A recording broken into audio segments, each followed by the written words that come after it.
زين، تراب قبر أبي عبد الله عليه السلام شنو الحدود اللي نقدر نعتبره تراب القبر الشريف؟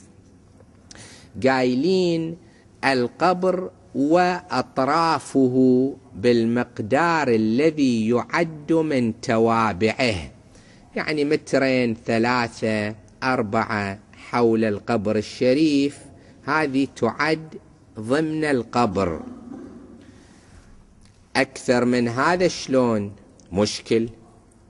يعني هالتربة الحسينية اللي احنا نسجد عليها، هذه التربة تؤخذ من أنهر في بلدة كربلاء المقدسة، اكو أنهر فيها طين جيد، ياخذون هذا الطين ويسوون منها التربة، هذه ما ياخذوها من نفس القبر الشريف، ماكو هالكثر تراب عند القبر الشريف اللي يسوون منها الترب الكثيرة.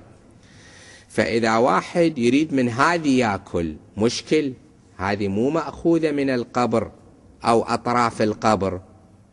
زين،